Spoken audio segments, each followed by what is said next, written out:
വിവാഹം കഴിഞ്ഞു എന്ന ഒറ്റ കാരണത്താൽ 3 ദിവസം അടുപ്പിച്ച് മലമൂത്ര വിസർജനം ചെയ്യാൻ പാടില്ലാത്ത ഒരു വിഭാഗം ആളുകൾ ഇന്നും നമ്മുടെ ഇടയിലുണ്ട്. അവർ അധിവസിക്കുന്ന മലേഷ്യയിലെയും ഇന്തോനേഷ്യയിലെയുമൊക്കെ ഗോത്ര വിഭാഗത്തിലാണ്. ടിഡോങ് എന്നാണ് ഈ ഗോത്ര വിഭാഗത്തിൻ്റെ പേര്. ബോർണിയോ ഗ്രാമത്തിൽ നിന്ന് വന്നിരിക്കുന്ന ഈ വാർത്ത സത്യത്തിൽ നമ്മളെയൊക്കെ ഒരുപാട് ഞെട്ടിപ്പിച്ചു കളയും. മാത്രമല്ല, വിവാഹം കഴിഞ്ഞിട്ട് ഈ 3 ദിവസം ഇവർ മൂത്രം ഒഴിച്ചോ അല്ലെങ്കിൽ ടോയ്ലറ്റിൽ പോയോ എന്ന് അറിയുവാൻ വേണ്ടിയിട്ട് ബന്ധുജനങ്ങൾ ഇവർക്ക് കാവലിരിക്കും. ചിലരൊക്കെ ഈ വീട്ടിലെ ടോയ്ലറ്റൊക്കെ അങ്ങ് പൂട്ടിക്കൂടി ഇടും. അപ്പോൾ ഇവരൊരിക്കലും പോകരുത്. ഇവർ റൂമിനകത്ത് പൂട്ടിയിടുക, ടോയ്ലറ്റ് പൂട്ടിയിടുക.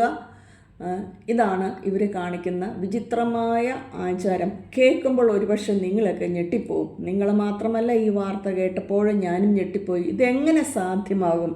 നമ്മുടെ ആരോഗ്യത്തൊക്കെ എത്രമാത്രം ഇത് ബാധിക്കുമെന്നുള്ളത് ചിന്തിച്ച് നോക്കുക. അപ്പോൾ ഗോത്രവിശ്വാസക്കാരുടെ ഒരു ധാരണയനുസരിച്ച് മലമൂത്ര വിസർജനമൊക്കെ ചെയ്തു കഴിഞ്ഞാൽ അവരുടെ ദേവതകളെ കോപിക്കും. അത് അവരുടെ ദാമ്പത്യ ജീവിതത്തെ തന്നെ കാര്യമായിട്ട് ബാധിക്കും. അതായത് ഈ വിശ്വാസം തെറ്റിച്ച ആരെങ്കിലും ടോയ്ലറ്റിൽ പോയി കഴിഞ്ഞു കഴിഞ്ഞാൽ ആ ദാമ്പത്യ ജീവിതം തകരും. ഒപ്പം നെഗറ്റീവ് എനർജി ഇവരുടെ കൂട്ടത്തിൽ വരും. അതായത് ടോയ്ലറ്റിലാണ് നെഗറ്റീവ് എനർജി ഏറ്റവും കൂടുതലുള്ളത്. ദുർഭൂതങ്ങളും പിശാചുക്കളൊക്കെ ടോയ്ലറ്റിലുണ്ട്. അതുകൊണ്ട് ഈ ടോയ്ലറ്റിലോട്ട് ചെന്ന് കഴിഞ്ഞാൽ ഇവർ ഈ വിവാഹം കഴിഞ്ഞ ദമ്പതികളുടെ കൂടെ കൂടും. പിന്നീട് അവരുടെ ജീവിതം പ്രശ്നമാകുമെന്ന് വിചാരിച്ചിട്ടാണ് ഈ 3 ദിവസം ഇതുങ്ങളെ ടോയ്ലറ്റിൽ വിടാതിരിക്കുന്നത്.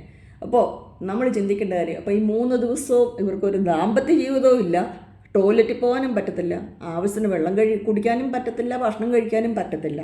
എന്തൊരു വിചിത്രമായ ആചാരം. പണ്ട് ചിത്ര സിനിമയിലെ മോഹൻലാൽ ഒരവസരത്തിൽ തൻ്റെ നായികയായ രഞ്ജിനിയോട് പറയുന്ന ഒരു പ്രശസ്തമായ ഡയലോഗ്, ആഹാ എത്ര മനോഹരമായ ആചാരങ്ങൾ ഇനിയും ഉണ്ടോ, പോരട്ടെ പോരട്ടെ പോരട്ടെ എന്ന്.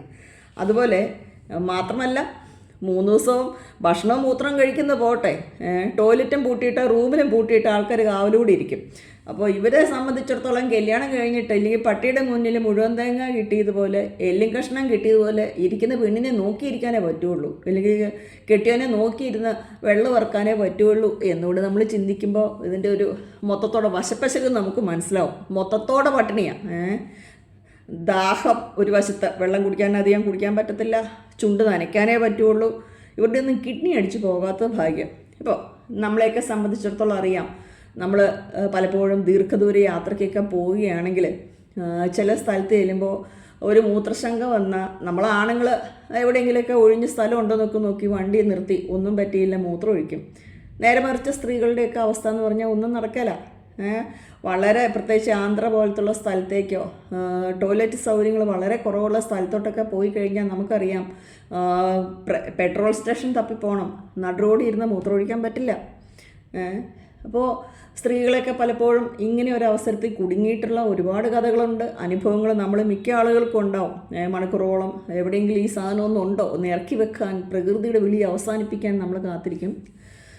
അങ്ങനെയുള്ളവർക്ക് ഇത്തരത്തിലുള്ള ഒരു അവസ്ഥ കൂടെ, അതായത് മൂത്രം ഒഴിക്കാൻ വേണ്ടിയിട്ട് വയറ് പൊട്ടിപ്പോകുന്ന അവസ്ഥയിൽ കടന്നുപോയി മണിക്കൂറോളം പിടിച്ചിരുന്നിട്ട് എവിടെയെങ്കിലും അവസാനം ഈ സംഭവം ഒന്ന് നടന്നു കഴിയുമ്പോൾ എന്താ എൻ്റെ ഈശ്വര ഒരു ആശ്വാസം, ലോകത്തിലെ ഏറ്റവും വലിയ സുഖം എന്താണ് എന്ന് ചോദിച്ചു കഴിഞ്ഞാൽ മൂത്രം ഒഴിച്ചു കഴിഞ്ഞുള്ള ആ ഒരു സമാധാനമാണ് എന്ന് ജീവിതത്തിൽ ഒരിക്കൽ ഞാനും ചിന്തിച്ചിട്ടുണ്ട്. അപ്പം അങ്ങനെ ഒരു അനുഭവമുള്ള ഒരാൾക്ക് ഇതിൻ്റെ തീവ്രത മനസ്സിലാവും, അല്ലാത്തവർക്ക് മനസ്സിലാകുകയുമില്ല.